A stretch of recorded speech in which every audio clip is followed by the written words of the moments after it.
Okay, so here we have the Audi A4 Saloon on a 68 plate. I'm going to start off by showing you around the outside of the car, and then we'll hop in and run through some controls on the inside. From the outside though, you can see it's a four-door car with alloy wheels and tinted windows. Let's start off inside the boot and then work our way around the rest of the car from there. As we approach the back of the car, you can see we have reversing sensors and plenty of boot space as well, along with the 3 individually folding rear seats should you wish to increase this space even further. Okay, so we're just going to work our way back round to the front of the car, and then we'll hop in and run through some controls on the inside. But now that we've done a full circle of it, you can see it's in excellent condition the whole way round. Just briefly before we climb in, I think it's while we're seeing the interior from this exterior point of view, there's plenty to run through on the dashboard, so let's hop in and we'll do that now. Okay, now that we're inside the car, we're going to start with the dials. On the left-hand side, we have the Rev Counter, and on the right-hand side, the speedometer. On the extreme right, you can see the fuel gauge as well. In the middle, you'll see the total miles for the car, which are 47,454.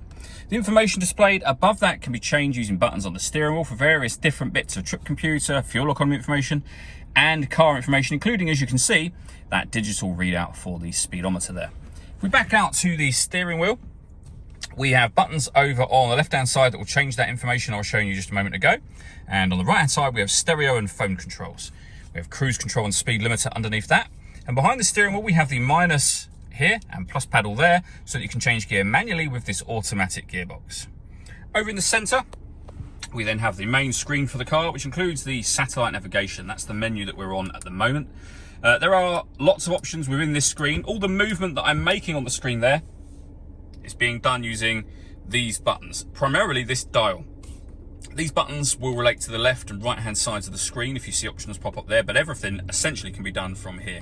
You can use these toggle switches to enter into satellite navigation or your phone, or come back to the main menu if you want to. But as I say, everything otherwise can be done from the dial. So for example, if you want the radio, you can access the radio from the dial. You can then use the tabs on the left and right hand sides of the screen, as I mentioned before, if you wish to come back out of that. This car's got DAB, FM and AM radio. If you want to listen to your own music, you can do. Plenty of ways of doing that in this car as well, and they include Bluetooth audio. You can see some of the other ways you can connect up and listen to your music there as well. Working our way down, we then have the dual zone climate control, or tri-zone really, 3-zone, because you can control it in the back as well. But at the front here, we can control the passenger and driver temperature. We can increase and decrease the fan speed. We can determine where we'd like the air to be distributed for driver and passenger. When you're happy with those settings, you can turn your air conditioning to eco, off or on, or auto.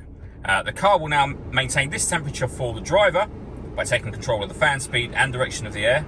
You can do the same for driver, passenger, and if you do any manual adjustment, you'll see auto has now gone off. We have a heated driver's seat with 3 different heat settings, and the same for the passenger just over here as well.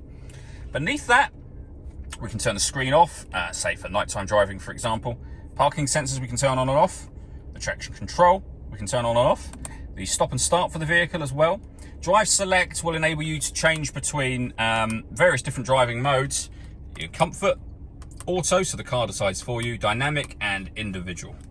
Underneath that, we have a 12-volt charging socket, USB input, and the button to start and stop the engine on the car.